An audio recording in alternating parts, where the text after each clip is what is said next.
Gana. And then yung initial count.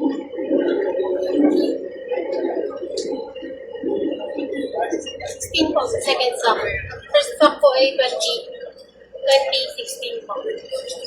Dalawang sako na palutang-lutang sa dagat ang nakita ng Philippine Navy habang nagpapatrolya sa West Philippine Sea noong October 1, 2025. Nang binuksan, naglalaman ito ng 36 o 36 na bricks ng hinihinalang cocaine tulad noong unang nakita sa Barangay Bagong Bayan, Puerto Princesa. Noong Sabado, nang dumating sa Ulugan Bay sa Western Naval Command ang BRP Ladisao Diwa, agad na nagsagawa ng pag-turnover sa PDEA Palawan ng lahat ng mga na-recover kasama ang CPDEU, PS4 at Palawan PPO. Agad sinuri ang mga bloke gamit ang Raman Field Testing Kit at ang inisyal na resulta, bagamat isasalang pa ito sa confirmatory test, positive, cocaine ang laman.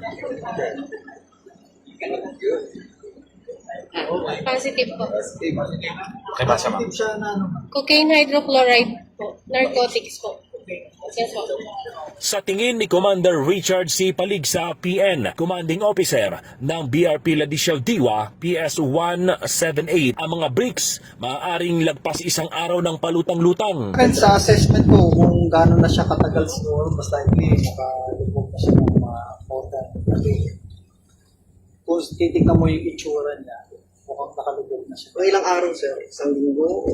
Hindi ko ma-assess siya ng ganong katagal, pero kung by looking at it, siguro nakalubog na siya ng more than a day. Hindi rin matiyak ni Commander Paligsa kung saan galing itong palutang-lutang na mga cocaine. Yes, naman mostly kasi mga military na naval operations.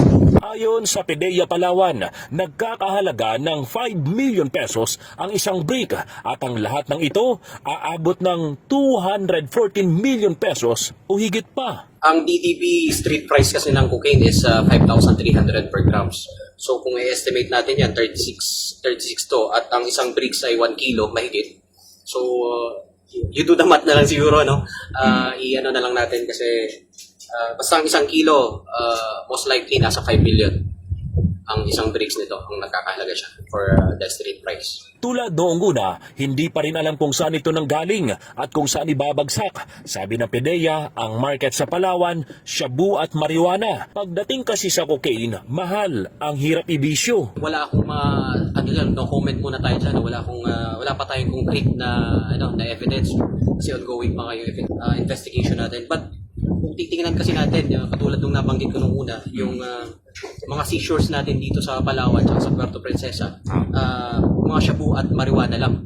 Wala pa tayo talagang apprehensions or seizures ng ang subject ng operation is cocaine. Samantala, mag-i-schedule ang Central Office ng PDEA ng distraction para dito bilang proseso na rin ng pagsira sa mga drugs na nahuhuli ng mga otoridad at ng PDEA. Gerald Gales, Basta Radyo, i-bandera mo.